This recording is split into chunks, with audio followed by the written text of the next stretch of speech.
All right, what's good, YouTube? So I was going to have the video today be about me wrapping part of my car with Christmas wrapping paper, but it decided to rain, and I'm not gonna try and do this in the rain.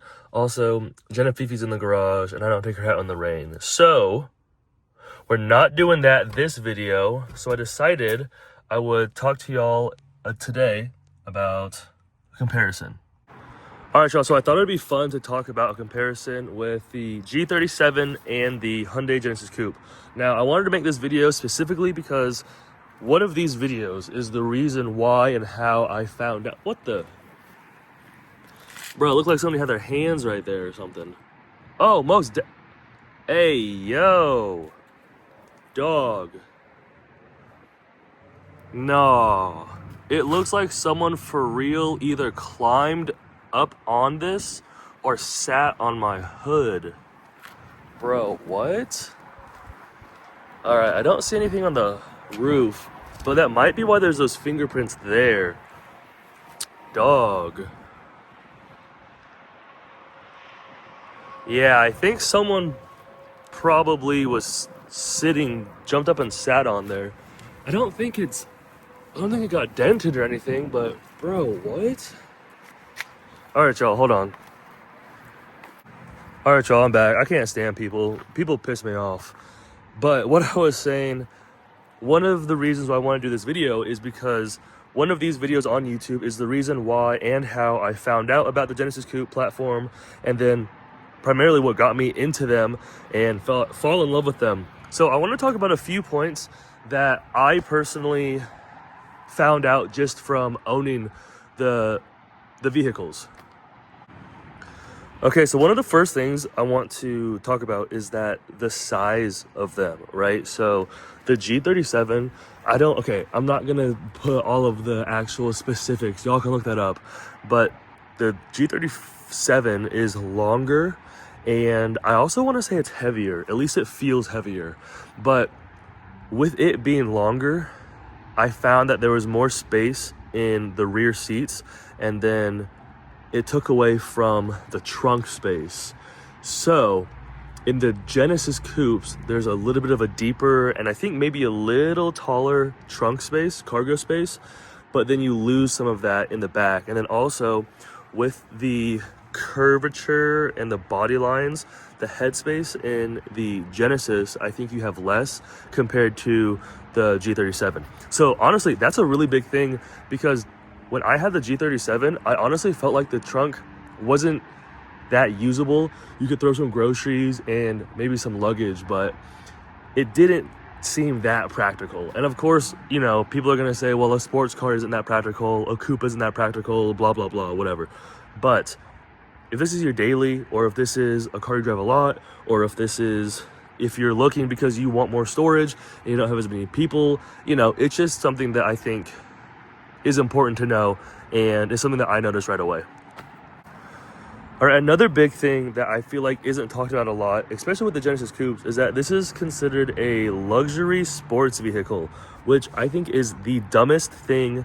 And not only does it make insurance go up, but it also just kind of gives the Genesis Coupe, in my opinion, a bad taste, because I used to have a 07 Acura TL, and the technology and the quality and just the craftsmanship of that vehicle was a lot higher than this, and this is a 2013. So the G37 had your gas mileage, and it would actually change real time depending on how you're driving. And it would also do, you know, for the range, you know, if you have 200 miles left, but you're cruising, you know, it'll go up and it'll change.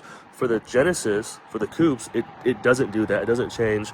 Also, it wasn't until, I believe, 2014 where you got a few more options in your kind of display in like odometer where it says different things. And then I think it was 2015 or 16 where there were other ones, and then also the infotainment center where it has your radio and everything for the base models also got upgraded finally, because the ones that are just before that time, the 2015s and below, I believe, are all just the blue kind of crappy looking screens. So interior wise, it's frustrating because I don't think this qualifies to be a luxury sports coupe.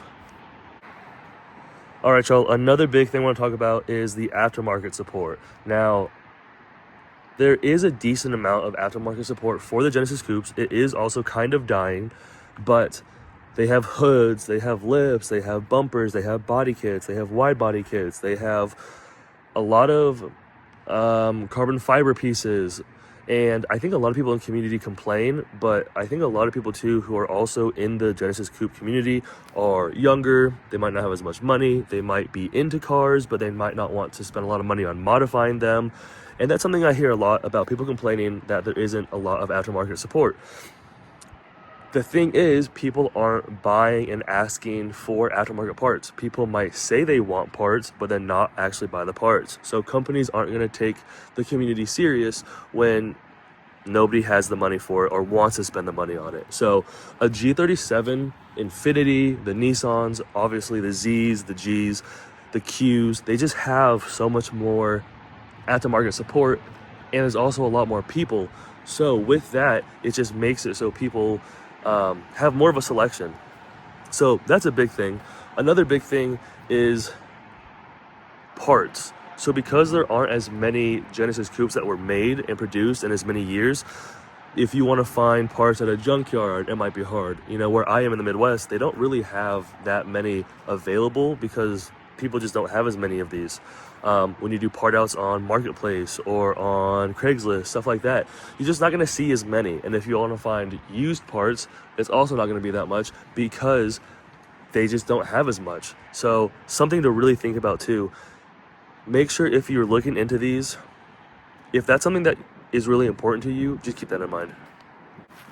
All right, so that's going to do it for the video. I hope you all enjoyed. Hope it was informational. I'll do another video and do more videos if you guys are interested. I just really kind of wanted to do a small breakdown and just give a few of the major points that I personally feel like just don't get talked about enough, and just to kind of spread light and just give my opinions. But hope you all enjoyed. This Vlogmas video is done. It's very cold and windy, and I don't have a jacket on, so I'm going to see y'all in the video tomorrow. Y'all have a good one. I'm out. Peace.